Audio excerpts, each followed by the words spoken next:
오늘 또 하나님께서 우리와 함께 하십니다. 아멘.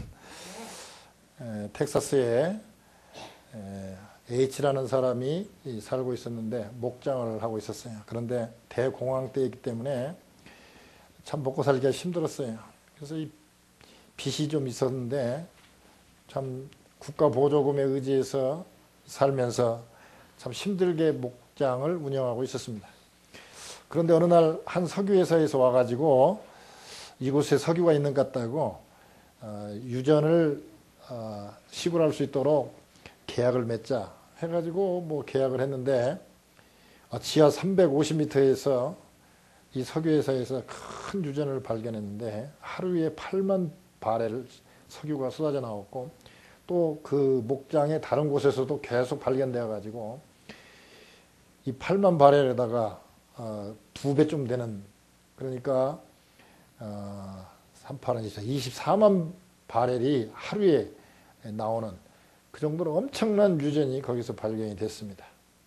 가만히 생각해 보면 그 사람이 가난하게 살 이유가 하나도 없었어요. 왜냐하면 이미 밑에 땅에 큰 유전이 있었기 때문에 정말 큰 돈을 갖고 살 수 있는 사람인데 자기 땅을 사놓고도 그렇게 빚에 허덕이면서 살았던 이유가 뭐냐면 석유가 밑에 묻혀 있는지를 몰랐기 때문에 그렇습니다. 예수 믿는 사람도 비슷합니다. 우리가 예수 그리스도를 믿으면 바로 하나님의 자녀가 됩니다. 그러면 아버지 하나님이 갖고 계시는 그 모든 그 풍부함이 다 자녀 것인데 그걸 활용하지 못하고 있어요. 왜?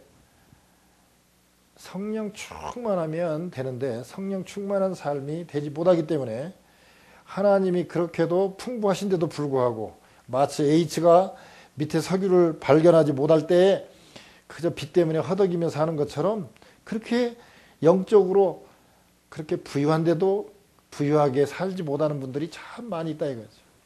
그래서 어떻게 하면 그렇게 풍부하게 살 수 있을까?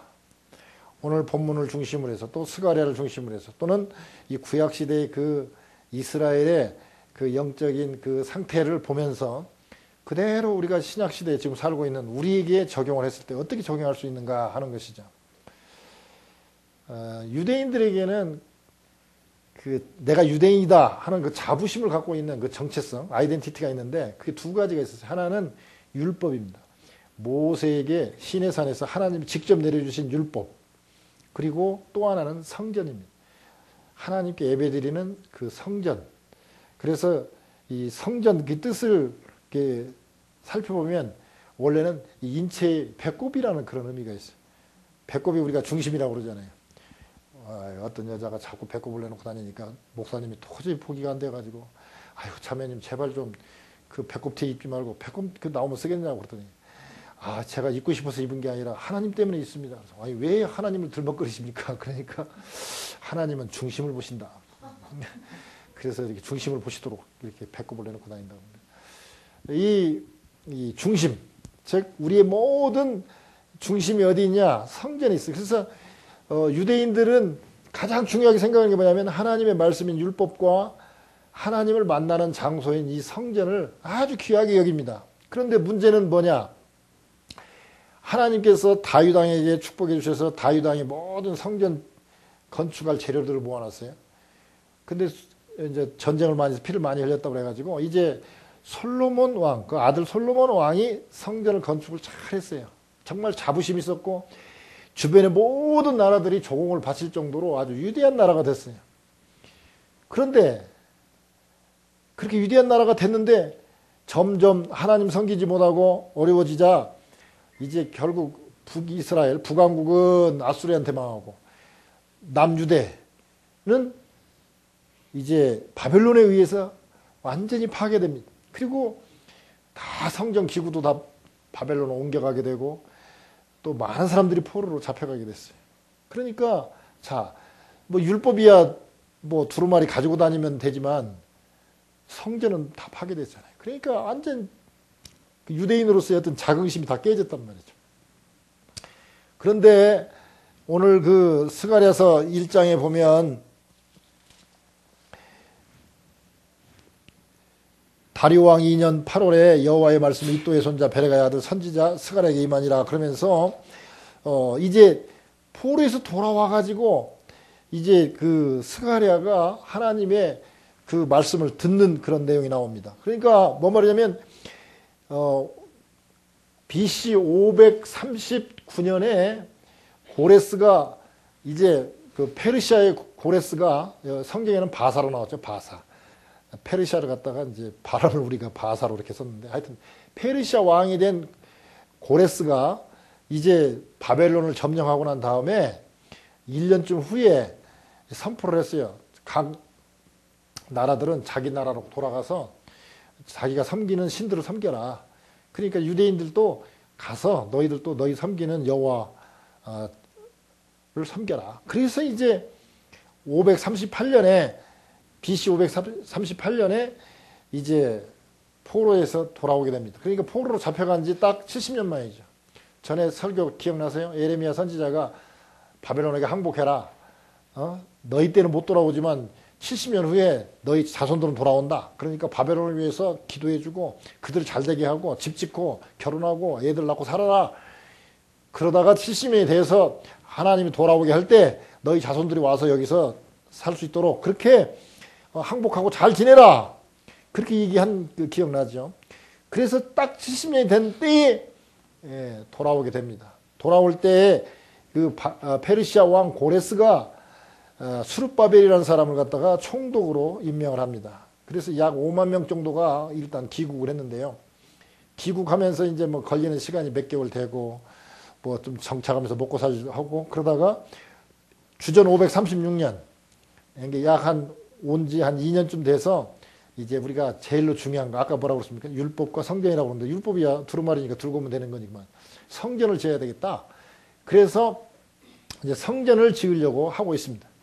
그런데 성전을 짓는다고 그러니까 그 당시에 포로로 잡혀가지 아니하고 남아있던 사람들이 있었습니다. 그 남아있던 사람들은 이 아수르가 자꾸 정책이 뭐였냐면 혼합정책을 썼습니다. 그래서 여기 남아가지고 유대인으로 남아있으면 이 친구들이 언젠가 또 반란을 일으킬 수도 있다. 그러니까 막 아수르 사람들 막 지방 사람들 막 거기다가 살게 해가지고 결국 유대인들이 뭐 먹고 살기 힘들고 그러니까 그 사람들하고 같이 동거하게 되고 그러다가 동화돼 가지고 이제 결혼도 하게 되고 그래서 이제 말하자면 이웃 그 주변 나라들과 이렇게 말하자면 이제 혼혈화가 된 거죠. 그러니까 이 유대인들이 너희들은 신앙의 지조도 지키지 않고 이방 사람들하고 결혼해 가지고 이방신을 섬기게 됐다. 그러니 너희들은 말하자면 개 같다. 말하자면 성전을 지을 자격이 안 된다는 거죠. 근데 사마리아 사람들은 자기들도 하나님 섬기고 싶다. 성전 지을 때 우리도 참여하고 싶다고 막 그러니까 너희들 안 된다. 그러니까 사마리아 사람들이 화가 나니까 이 페르시아에다가 뭔가 편지를 보냈어요. 뭔 편지를 보냈냐. 잘 보십시오. 유대인들은요 늘 바람기가 있어가지고 자 성전 짓고 단합되고 그러면 언젠가 또 반기를 들고 반역을 할 것입니다. 한번 쭉 역사를 보십시오. 그러니까 페르시아 왕이 딱 보니까 이제 그때는 고레스는 이미 죽었죠. 그 다음 왕이 보니까 이거 일리가 있는 말이거든요. 그러니까 이거 안 되겠다. 성전 건축하지 마라 해가지고 성전 건축이 중단이 됐습니다. 몇 년 동안이나 14년 동안이나 이렇게 중단이 됩니다. 그러니까 그 유대인들이 어떤 생각을 갖게 됐냐면 이제 페르시아에서 성전 짓지 못하게 하지. 먹고 살아야 되지. 그러니까 이 사람들이 생각이 뭔 생각이냐면 야 이거는 성전 짓는 것은 지금 때가 아니다. 하나님 뜻이 아니다. 왜? 반대가 이렇게 심하고 성전을 건축을 하게 했던 페르시아가 결국 또 성전도 짓지 말라고 그러고 이렇게 14년 동안이나 방치된 거 보면 이거는 하나님이 기뻐하신 것이 아니다. 하나님 기뻐하신다면 성전 짓도록 뭐 여러 가지로 다 여건을 허락을 해야지. 또 하나는 수르바벨 총독이 상당히 이렇게 지적인 총독이었나 봐요. 그러니까 이렇게 좀 유약하다고 그럴까요? 좀 이렇게 학자풍인가 봐요. 그러니까 이게 뭐 총독이 리더십이 좀 약하다. 뭐 이런 생각을 하고 있고 그 당시에 그 총독과 함께 일하는 대제사장이 여호수아가 있었어요. 이 스가랴서 3장에 보면 이 여호수아가 이 하나님의 어전회의에 불려가는 모습을 스가랴가 그 환상 중에 봅니다. 근데 이 대제사장이 무슨 허물이 있었냐면은 이 사모님이 이 바벨론에서 안 온 거예요, 이제. 왜? 우리식으로 말하면 이제 미국 땅 왔다가 보니까 옛날 한국 못 살 때 생각이죠. 만약 미국 땅에 왔는데 미국에 와서 보니까 너무 살기가 좋아. 자녀 교육이 너무 좋아. 그리고 유대인으로서 그때 제사장 부인으로 있을 때 보니까 너무 힘들었는데 여기 바벨론 와서 보니까 처음에는 좀 포로 생활이라 그런 줄 알았는데 이제 좀 자리가 잡히고 이제 좀 먹고 살만하니까 이거 폐허가 된 예루살렘에 갈 필요가 없다. 나 제사장 안 따라가겠다. 그래가지고 이 사모님이 안 오신 거예요. 그러니까 뭐 남자는 또 혼자 있으면 또 딴 생각 하거든요. 이게 아무리 대제사장이라도 유대 사람 중에서 최고의 제사장, 그 하나밖에 없는 대제사장인데 이 대제사장이 도저히 뭐 어떻게 뭐 살림을 해갈 길이 없으니까 이방 여인하고 결혼을 했습니다. 그러니까 백성들이 얼마나 말이 많겠습니까? 야, 총독은 약하지, 약해 빠졌지. 대제사장이라는 사람은 말이야 이방 여인하고 결혼해가지고 율법에 보면 말이야 결혼하지 말라고 그러는데 이방 여인하고 결혼해? 그래가지고 그게 말이 되겠어요? 라고 막 그냥 이 스캔들 뭐 이런 게 이제 막 날 때입니다. 거기다가 뭐 포로로 돌아왔는데 와서 보니까 뭐 농사를 제대로 지을 게 있습니까? 뭐 하여튼 돈이 없는 거예요. 그러니까 아유 돈도 없고 그러니까 우리 먹고 살 집부터 짓자. 그러니까 학계 선지자가 막 그 책망을 합니다. 야, 너희들은 성전을 이렇게 놔두고 너희들은 좋은 집 짓고 산다고? 너희들 노력해봐라. 아무리 노력해도 구멍 뚫린 전대처럼 돈이 나가고 너희들이 아무리 농사 잘 져봐라. 메뚜기 와서 다 먹어버린다. 그러니 빨리 성전 건축해라. 하고 학계가 이제 스가랴 때하고 같은 선지자인데 그런 내용을 보게 됩니다. 그리고 무관심한 거죠. 왜냐하면 한 14년 동안 막 이제 잡초가 우거지고, 생각을 해봐요. 뭐 건축하다가 놓아두면 뭐 동네 개들 같은 오줌 싸죠. 그 뭐 쓰레기 막 모이죠. 바람 불고 뭐지면 이것저것 먼지들이 쌓이죠. 그러면은 14년이면 완전히 이게 성전도 아니고 이 기초를 놨어도 완전히 이게 폐허거든요. 그러니까 그런데다가 또 주책 없는 노인 양반들이 와갖고 우는 거예요. 왜 우냐? 옛날에 하나님께서 은혜를 베푸셔가지고 솔로몬 성전 봤을 때는 웅장하고 아름답고 막 온갖 좋은 것으로 다 해가지고 만들었는데 수르바벨이 이거 지금 총독이 와서 지금 성전 건축한다고 하는 거 보니까 지대를 보니까 이거 조그만한 데다가 더 외소한 데다가 자재도 뭐 좋은 거 쓰지도 못하고 그런 것 같으니까 이게 하나님 이게 은혜입니까 하면서 막 그냥 막 울으니까 얼마나 이 분위기가 완전히 착 가라앉았어요. 그런 때에 스가랴가 이제 아까 말씀대로 다리오 왕 2년 8월에 하나님의 말씀을 듣습니다. 그때 또 학계 선지자는 다리오 왕 2년 6월 그러니까 학계 선지자가 조금 2달 먼저 하나님의 부르심을 받아서 예언하기 시작했고 스가랴는 2달 후에 이제 하나님의 부르심을 받아서 예언하기 시작합니다. 근데 학계 선지자는 뭐 이렇게 전해 내려오는 모습으로 봐서는 막 수염도 100발 수염에 아주 그 도사풍 한 그때 연세가 한 100세쯤 됐을 거예요. 여기 스가랴는 소년 선지자라고 그러는데 소년이라고 하면은 우리 생각에 뭐 열 몇 살 되는 소년이 아니라 소년이다 그러면 이 선지자나 제사장으로서 사역할 수 있는 최고로 적은 나이가 언제냐면 30세입니다. 그러니까 예수님도 30세까지는 그냥 그 자기들 정한 대로 그냥 아버지 요셉 도와서 목수일 하다가 30세가 딱 되니까 이제 공생애로 들어가서 3년 동안 사역하다가 십자가에 달리셨잖아요. 그런 것처럼 스가랴는 소년이라는 것 보니까 한 30대 초반에 이제 선지자라고 볼 수 있죠. 근데 이 스가랴를 보면 스가랴에게 8개의 환상을 보여줘요. 그런데 이 환상을 다 보여주면 왜 그러냐면 스가랴는 젊은 선지자이기 때문에 아는 게 좀 적잖아요. 그러니까 글로 해서 가르쳐주기보다 말로 해서 보여주기보다는 동영상으로 다 보여주는 거예요. 쫙 보여주고 비전을 보여주면 또 스가랴가 또 물어봐요. 천사에게 아니 이게 무슨 뜻입니까? 그러면 네가 이게 무슨 뜻인지 알겠냐? 그러면 모르겠는데요. 그러면 이거는 이런 뜻이다. 아, 그렇습니까? 또 다른 또 동영상을 딱 보여줘. 아니, 이건 또 무슨 환상입니까? 그러면 네가 이거 모르겠냐? 아, 모르겠는데요. 아, 그러면 또 설명해 주고. 따지고 보면 스가랴서가 뭐 신약의 요한계시록처럼 어렵다고 그러는데 엄밀하게 말하면 어려운 책이라기보다는 동영상으로 보여준 것을 글로 쓰니까 우리가 볼 때는 어렵죠. 근데 동영상을 딱 보면 쉽죠. 우리가 영화 한 편 보고 그거 말로 설명을 하면 얼마나 어렵습니까? 참 말로 표현하기가 그렇게 어려워요. 근데 아무튼 쭉 그렇게 보여줍니다. 그러면서 이제 천사들이 쭉 돌아다녀 와가지고 하나님께 보고합니다. 쭉 돌아봤느냐? 예, 돌아봤습니다. 어떻더냐? 이게 정온하더이다. 말하자면 조용하고 그 다음에 뭐 이렇게 안정되게 보입니다. 이 뜻이 뭔 말이냐면 그냥 우리 생각할 때는 아 이거 평안하게 보인다 이런 뜻으로 들리는데 그런 뜻이 아니라 이 바벨론이라든지 주변 나라 아수르라든지 이런 나라들에게 야 이스라엘이 좀 잘못되면 좀씩 손 좀 봐줘라 그랬는데 이 사람들이 생각할 때는 아이고 이거 뭐 이스라엘 손 좀 봐달라고 잘됐다 이거 옛날에 받은 그 원한도 있겠다 가만두지 않겠다 하고 그냥 가서 그냥 이렇게 한번 좀 조금만 손 봐라고 그랬는데 완전히 막 죽도록 두드러 팬 거나 똑같아요.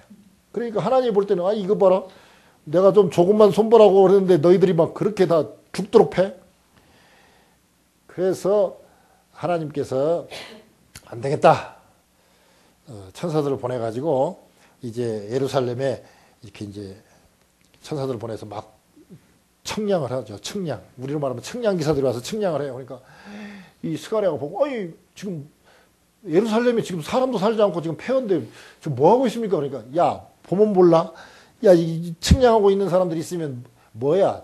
여기에 지금 많은 주택들이 들어서고 여기에 이제 사람들이 살게 되고 그리고 이제 여기에 사람들이 사니까 하나님 섬기는 성전도 있어야 되지 않겠어? 그러니까 성전을 지어야지. 이런 것을 보여주는 거죠. 그런데 3장에 보니까 하나님의 어전회의에 그 말 많던 대제사장이 불려 올라온 거예요. 그랬더니 그 올라오니까 이제 막 사단이 참소를 하죠. 참소는 뭐냐면 그 잘못한 것을 계속 알려주는 거죠. 하나님, 저 대제사장이요 이방 여인하고 결혼했거든요.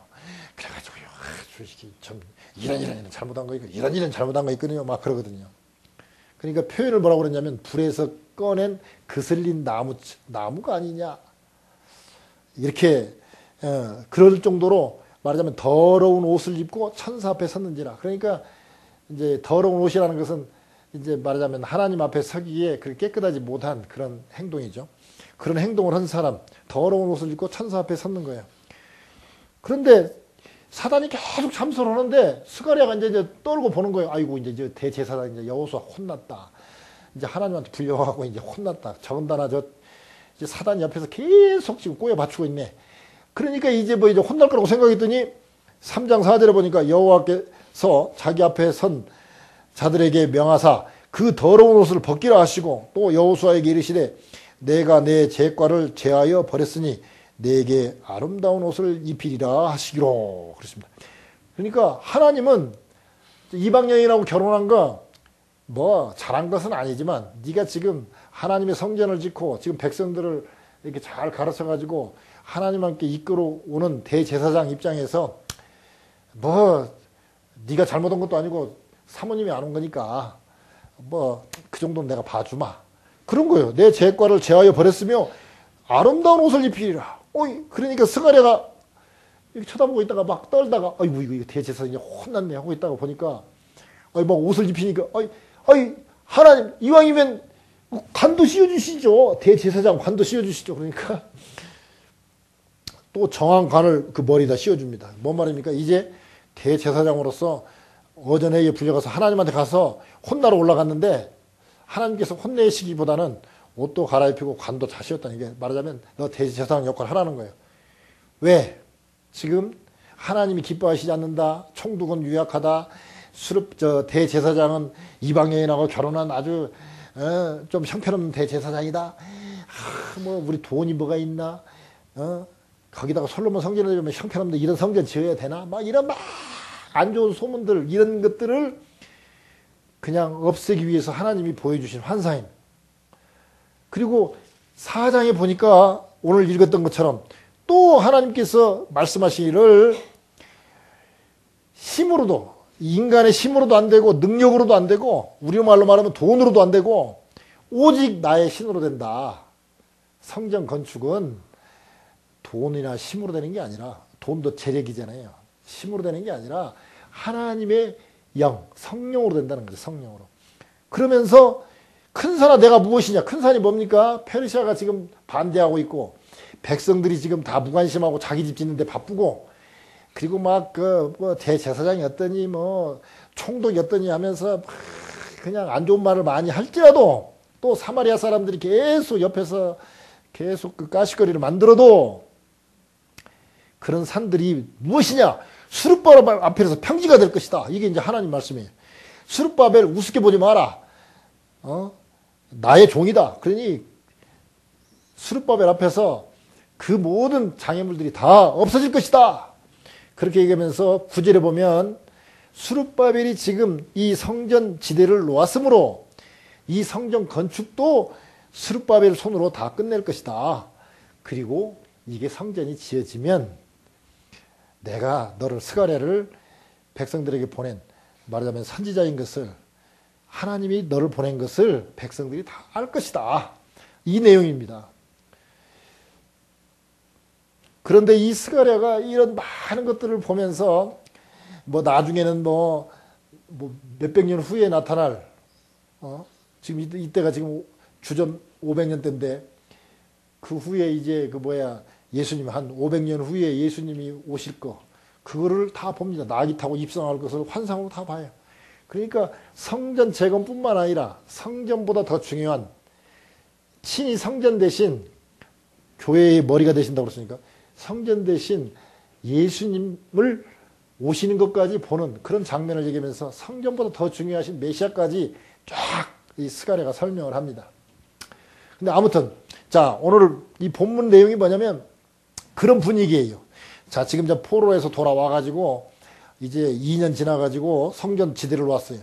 사마리아 사람들 반대로 공사하다가 기초만 놓고 그냥 14년을 갖다 놓아뒀어요.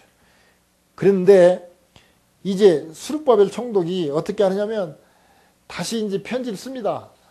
자세히 보세요.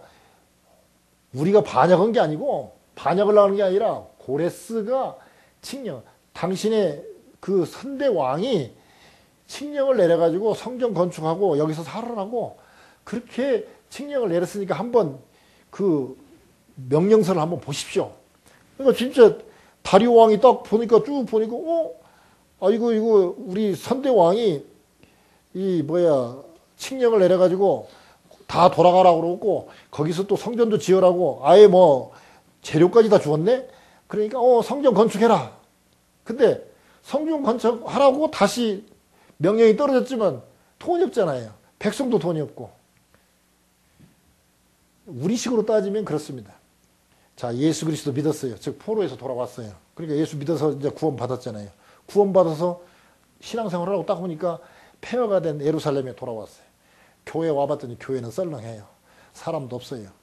그리고 뭐 하나님이 함께 하시니까 뭐 된다고 그러는데 아무것도 없어요. 에이, 그러면 내 사업이나 하고 그냥 살지 마. 근데 하나님은 그게 아니라 네가 힘으로도 되지 아니하고 능으로도 되지 아니하고 나의 신으로 된다고 하면서 계속 목사를 통해서 말씀을 선포한단 말이죠. 아무튼 이 스룹바벨이 유대 총독으로 왔는데 여호와긴 왕의 손자입니다. 그리고 아주 그 포로로 잡혀갔을 때 거기서 공부를 열심히 했는데 그때 친구가 누구였냐면 다리우스 시스타페스 1세입니다. 이게 지금 현재 다리오 왕하고 옛날에 어렸을 때 친하게 지냈어요. 근데 그때는 왕이 아니라 그때는 바벨론 시대였기 때문에 바벨론 포로로 갔으니까 바벨론 왕이 통치할 때니까 이 다리오도 별 볼 일 없었어요. 그러니까 스룹바벨하고 어렸을 때 친구로 지내면서 서로 앞으로 나라 정치를 어떻게 할 것인지 뭐 이런 미래에 대해서 막 우리식으로 말하면 막 젊은 사람들 토론하잖아요. 그런 식으로 미래에 대해서 토론하고 정치는 이렇게 해야 된다, 이렇게 된다면서 막 자기들끼리 했는데, 그 친구가 이제 황제가 된 거예요. 그러니까 스룹바벨이 이제 돈도 없고 또 분위기도 썰렁하고 그러니까 페르시아로 갑니다. 그래가지고 딱 갔더니 다리오가 딱 자기가 왕이 됐는데 옛날 정말 절친한 친구가 참 어릴 때 이 친구가 오니까 얼마나 반갑겠습니까? 그러니까 와 잘 왔다고 말이야. 그러면서 그날도 지금 심포지움이 있는데 심포지움에 참석하자.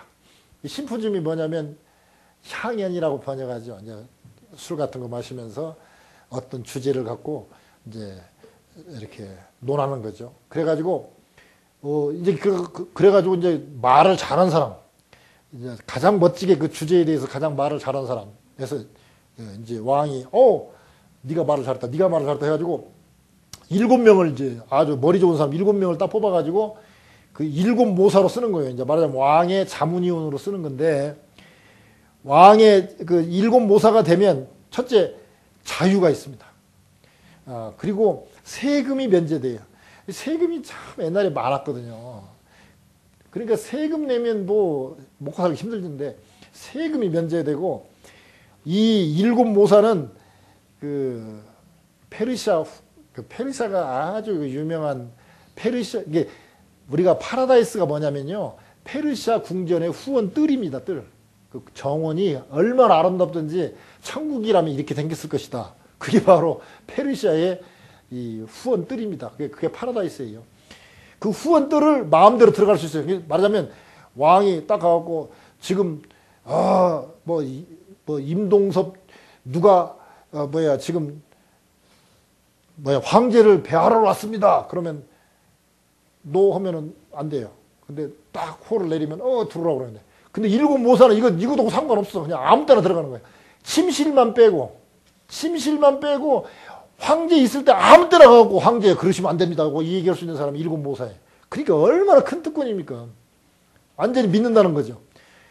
이제 그러니까 이 심포지움이 얼마나 중요한 심포지움입니까? 근데 그날 주제가 뭐였었냐? 세상에서 제일 강한 게 뭐냐? 그러니까 어떤 사람이 딱 일어나더니 왕이십니다. 페르시아 왕같이 강한 게 어디 있습니까? 왕이 명령하면 내리면 안 되는 게 없습니다. 그러니까 그 다음 사람이 탁 설더니 아닙니다. 왕도 밤에 또 침실에서는 그 여자한테는 또 꼼짝 못하지 않습니까? 옛날에 지금이랑 똑같은가 봐요. 여자한테는 꼼짝 못하지 않습니까? 그러니까 그 말도 맞다. 왕보다 더 강한 게 여자다. 왕도 여자라도 태어나지 않느냐 해가지고 이제 여자가 또 제기다. 그러니까 아니다. 여자든 남자든 술 먹으면 그냥 다 술에 다 종이 되지 않냐. 술이 더 강하다. 와, 그 말도 맞다. 막 박수치고 막 이러면서 이제 진짜 누가 강한가 해가지고 이제 진짜 누가 뭐래도 그 사람 말을 반박할 수 없으면 이제 그 사람이 이제 1등 하는 거예요. 대상이 되는 거예요. 스룹바벨 차례가 딱 됐으니까 나는 세상에서 제일로 강한 것이 진리다. 하나님 말씀이다. 그러니까 다른 사람들이 막 하는데 스룹바벨이 너무 말을 잘했나 봐요. 그래가지고 영광의 그랑프리 대상을 받게 됐어요. 그러니까 이제 왕은 막 자기 절친한 친구가 또 가장 말도 잘했지. 또 그날 심포지움에서 대상을 받았지. 그러니까 이제 7모사로 드리려고 잘 됐다고 막 그러니까 그 힘든 시골에서 얼마나 살기 힘드냐. 나와 같이 있자. 그리고 나도 외로우니까 같이 있자. 막 그러니까 이 스룹바벨이 아니다. 나는 하나님의 성전 지어야 된다. 정말 나를 그렇게 생각한다면 나에게 성전 지을 수 있는 그 좀 재료랑 돈이나 좀 주라. 그러니까 다리오 왕이 그까지 뭐 성전 하나 짓는데 그 돈이 별거 있겠어. 마음대로 갖다 써라. 그래가지고 돌아와가지고 공사를 했는데 4년 만에 다 주전 520년에부터 4년 동안 510년까지 해가지고 딱 성전을 완공을 합니다. 아까 하나님이 예언한 대로 됐습니다. 그러니까 이 능력으로는 도저히 할 수 없는데 페르시아 가가지고 다리오 왕 만나서 딱 됐어요. 그러면 결국은 페르시아 왕 힘으로 됐구먼. 능으로 됐구먼. 그게 무슨 하나님의 신으로 돼요. 그러면 거꾸로 생각해 봅시다. 왜 그럼 하필이면 그때 다리오 왕이 그때 왕을 하고 있어요? 왜 하필이면 스룹바벨 고레스 왕이 이 고레스의 지금 혈연 관계가 아니거든요. 다리오 왕은. 그러니까 고레스 왕이 칙령을 내렸는데 딱 중단됐다가 딱 그때 다리오 왕이 딱 그때 페르시아 왕이 됐는데 또 스룹바벨하고 친구가 됐다. 그게 우연입니까? 하나님의 섬세한 섭리로 인도하지 않으면 되는 일이 아니에요. 그러니까 우리가 하나님 일을 할 때 그래요.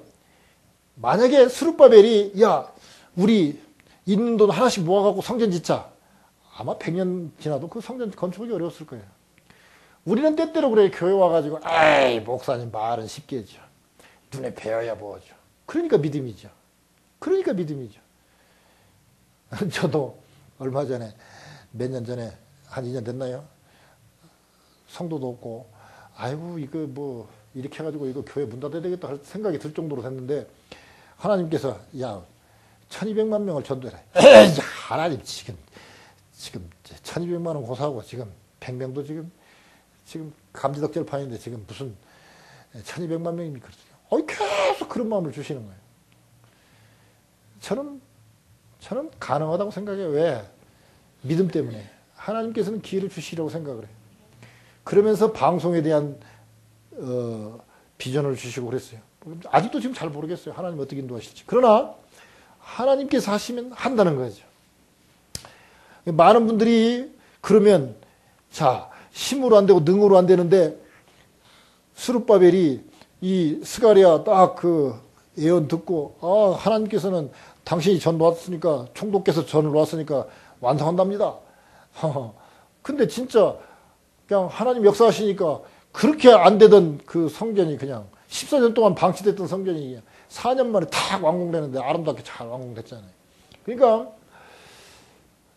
그러면 하나님의 성령, 하나님의 신, 그 성령이 충만한 삶을 어떻게 살아야 되는 건가? 많은 사람들은 이렇게 생각을 해요. 성령 충만에 대해서 좀 잘못된 생각을 하고 있습니다. 뭐냐면 성령이 충만하려면 내가 온전히 헌신을 해야 되는데 내가 온전히 헌신하면 나의 포부, 나의 계획, 나의 소망 이거 다 버려버리고 오직 하나님이 시키는 대로 하는 거 이렇게 생각을 해요. 근데 너무 복잡하게 생각하지 맙시다. 자, 하나님 우리 아버지라고 그래요. 아버지한테 가고 제가 아버지 뜻대로 그냥 모든 걸 하겠습니다. 아버지 시킨 대로 다 하겠습니다. 그러면 아버지가 있다. 알았어. 똥퍼. 알았어. 너 저 어려운 건 네가 다 해. 그럽니까? 얼마나 이쁘겠어요. 그 아들이 아버지가 시키는 거 다 하겠다. 아버지 좋아하는 것만 하겠다 그러는데 그 아들에게 어려운 거 주고 그래 너는 뭐 음악가가 되고 싶다고? 안 돼. 너는 이거 해야 돼. 이렇게 할 아버지가 있습니까? 아버지가 너 음악에 소질이 있구만. 너 내가 밀어줄게. 이렇게 되지. 그러니까 우리는 착각하고 있어요. 성령 충만하려면 하나님한테 온전히 올인을 해야 되는데 올인하면 내 거 모든 계획, 내 돈, 뭐 이런 거 다 하나님이 또 이렇게 욕심내고 가져가는 거 아니에요. 참말의 말씀 아닙니다. 무슨 첫째 그런 생각을 버려야 되고요. 두 번째는 어떤 생각을 하냐면 성령 충만을 하면 막 애걸복걸 해야 되는 것 같아요. 그 귀한 것을 아무리 아들이라도 아무나 주겠어. 그러니까 막 애걸복걸하고 또 막 기도를 많이 하고 막 금식하고 눈물을 막 뿌려야 되는 거지만 그거 아닙니다. 마치 우리가 아들로 태어날 때 그냥 어느 날 그냥 태어난 거예요. 노력에서 태어난 게 아니라 우리는 믿음으로 구원받았기 때문에 믿음이에요. 믿음. 로마서 1장 17절에 보면 오직 의인은 믿음으로 말미암아 살리라 그렇습니다. 성령 충만은 믿음으로 받는 것이지 금식 많이 하고 좀 금식 많이 하면 더 충만하겠죠. 그러나 제가 이제 이거 우리의 그 잘못된 오해를 깨기 위해서 하는 말이니까 그것도 오해하지 마십시오. 말하자면 성령 충만 예를 들어 금식 5일 하면 성령이 50%인데 50% 충만인데 열흘 했더니 100%다 이런 뜻이 아니라는 거예요. 아무래도 더 금식을 자주 하는 분이 더 은혜롭겠죠. 세상 거 자꾸 끊고 노력하니까. 기도 적게 하는 사람보다 기도 많이 하는 사람이 하나님의 은혜를 더 많이 받고 성령 더 충만하겠죠.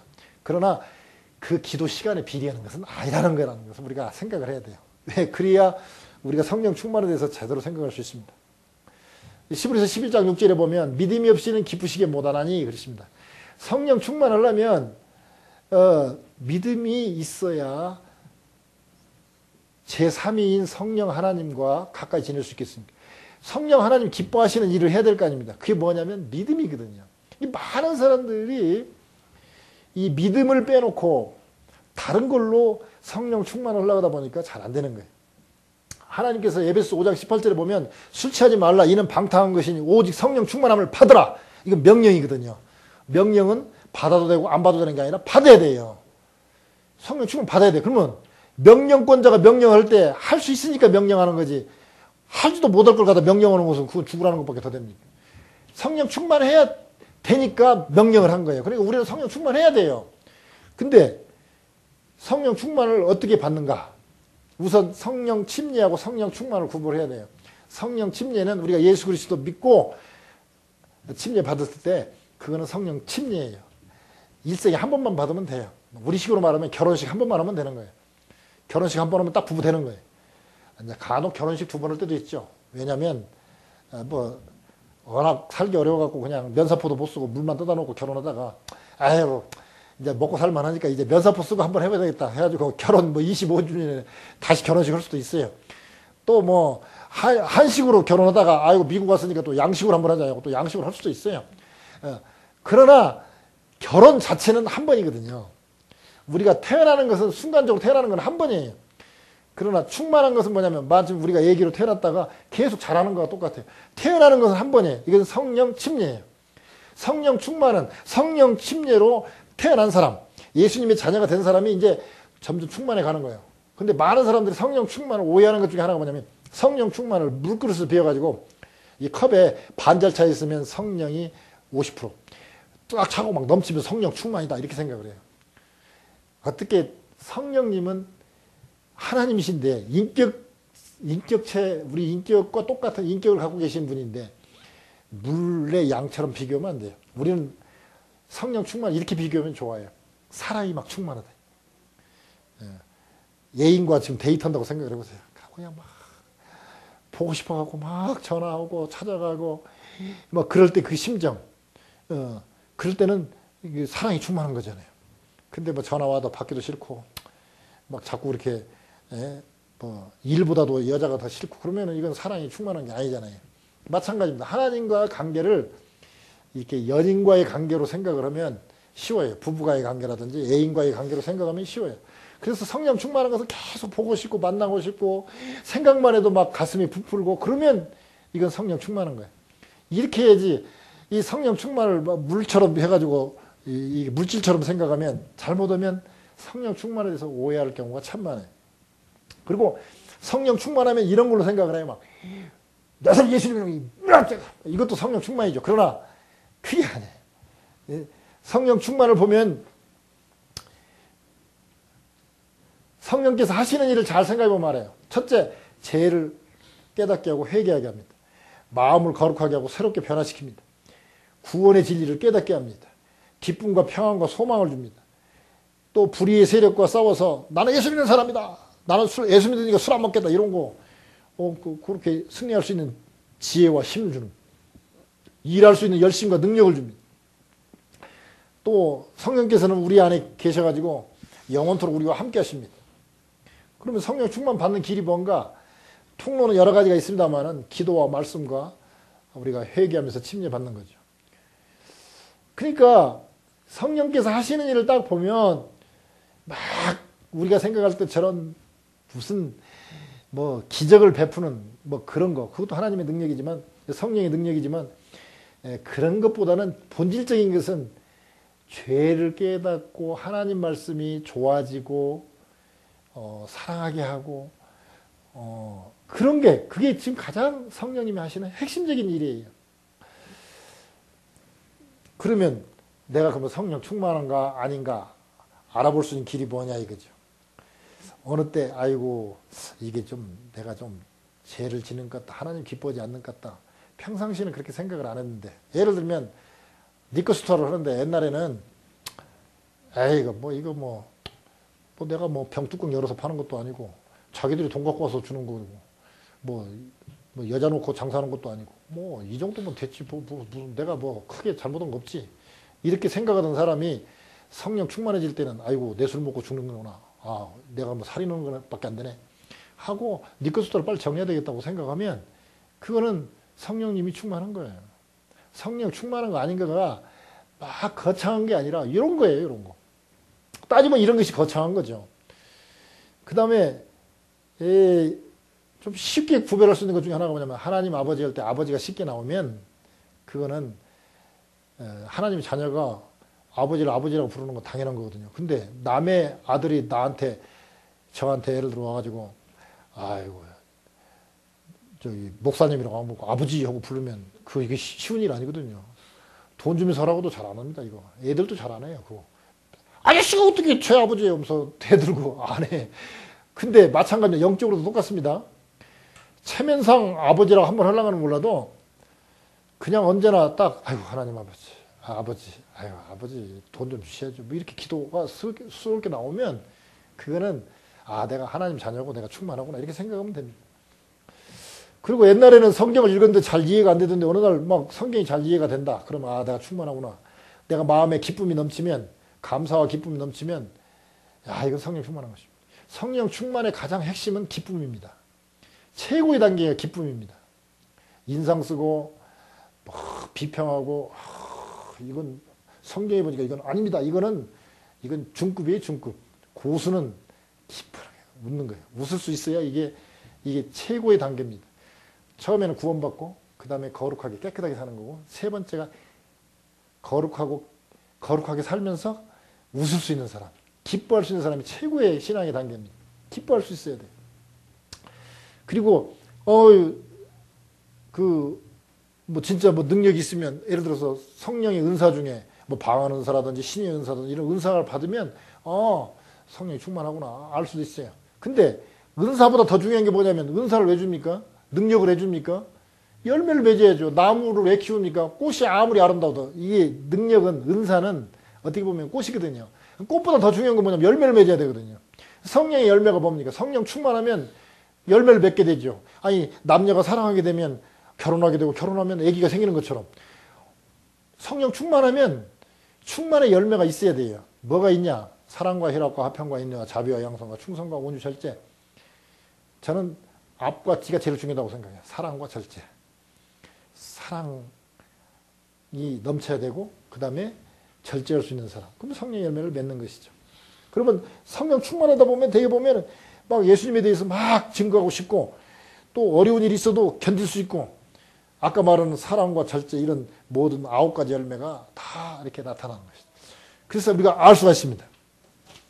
그런데 이 성령님은 아까 말한 대로 결국 믿음으로 충만하게 되는데 이 믿음이라는 게 결국은 이 말씀대로 기도할 때거든요. 하나님은 기도하는 사람을 통해서 일하십니다. 하나님은 천사를 통해서 일도 시키지만 거의 대부분 다 사람을 통해서 일을 해요.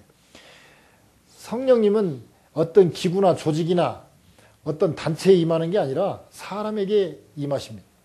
그래서 결국 기도가 사람을 만들고 또 그렇기 때문에 오랜 시간 하나님과 함께 기도하는 사람은 집요하게 한 가지를 갖고 기도하는 사람은 하나님과 더 가까워질 수 있고 그렇기 때문에 성령 충만함이 더 있을 수 있습니다. 그래서 이렇게 하니까 복잡하죠. 간단히 얘기하면 아까 말한 것처럼 애인이 데이트한다고 생각하면 돼요. 데이트할 때 모든 게 돼요. 제가 아는 사람 중에 한 분은요 담배를 끊었어요. 근데 이 담배 끊기가 쉽지 않습니다. 오직 해야 세상에서 그런 말로 해요. 담배 끊은 사람, 그 독한 사람들은 사귀지 마라. 얼마나 독하면 담배를 끊냐. 하기야 담배 피우고 싶으니까 그런 얘기 하겠지만 하여튼 그 정도로 독하니까 이 얘기를 하지 않습니까? 그런데 담배를 끊었어요. 왜 끊었냐고 물어봤더니 한 번은 딸이 어렸을 때래요. 아유 누구야 아빠한테 뽀뽀 한번 그렇게 뽀뽀를 하더래.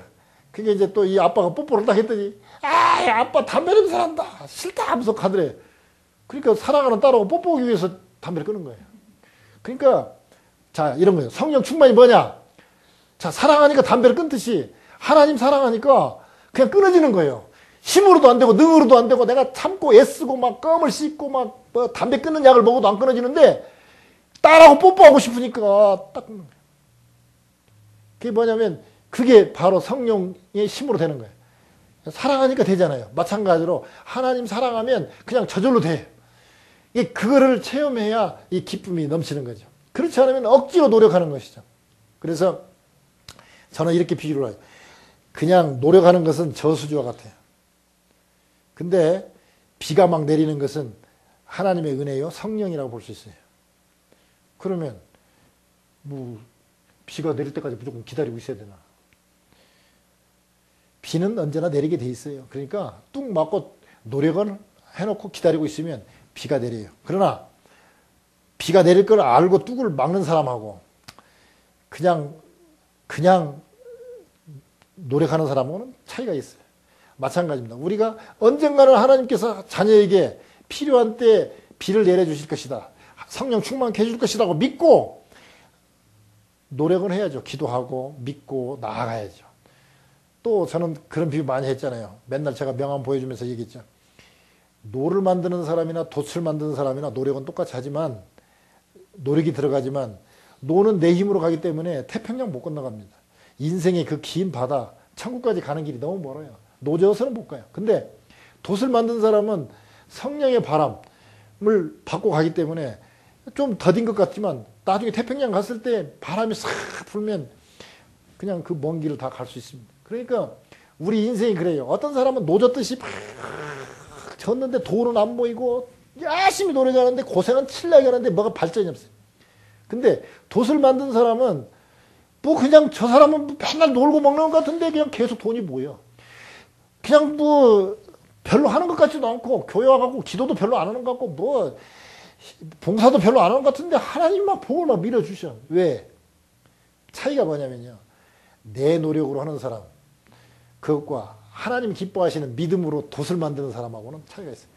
에이 바람 보이지도 않는데 언제 바람 불 줄 알고 돛을 만들어. 내 맘대로 내가 노젓고 가야지. 이 사람은요 평생 고생해요. 근데 하나님은 나를 자녀 삼으셨으니까 바람은 불어주는 것은 당연하다. 그러니 난 돛을 만들겠다. 믿고 기다린다 하고 돛을 딱 만든 사람은 평탄하게 가요. 여러분 힘이 고달픕니까? 돛을 만든 사람도 고달플 수 있어요. 그러나 계속 고달프다. 그러면 이거 문제 있는 거예요. 하나님께서는 자녀에게 평생 고생하고 살라고는 안 했어요. 하나님께서 당분간 고생할 수는 있지만 십자가에서 몇 시간 동안 달려 있을 수는 있지만 하나님께서는 내려오신 후로는 영광의 보좌에 계셔서 아름답고 영광스럽게 사셔요. 우리도 마찬가지입니다. 우리도 주님과 함께 어떤 순간에 십자가에 달리는 고통은 있을 수 있어요. 그러나 그건 잠시고 나머지는 하나님과 함께 동행하는 기쁨의 데이트가 돼야지 왜 평생 괴롭고 힘들게 삽니까? 왜 그러냐? 성령 충만해야 돼. 성령 충만의 길은 뭐냐? 믿음입니다. 믿음. 눈에 보이지 않는 거 믿는 게 그게 바로 성령 충만의 길의 첩경입니다. 애인 못 믿어봐요. 그 무슨 헛고생이지. 애인을 믿으니까 사랑이 싹 트고 사랑이 싹 트니까 정말 가슴이 두근두근하고 역사가 일어나는 것입니다. 담배 같은 것도 끊을 수 있는 능력이 생기는 것입니다. 그러니까 자 주님 믿음으로 사랑하십시다. 하나님은 우리의 사랑을 원하시고 또 하나님은 우리가 믿고 나올 때 하나님께서는 정말 아까 그 지화자원 그 충분한 석유 묻혀 있는 것처럼 우리에게 풍부하게 주시기를 원하시는 하나님이신 것을 믿고 나아간다면 앞으로 지금까지의 삶과는 질적으로 다른 삶이 여러분 앞에 기다릴 수 믿습니다.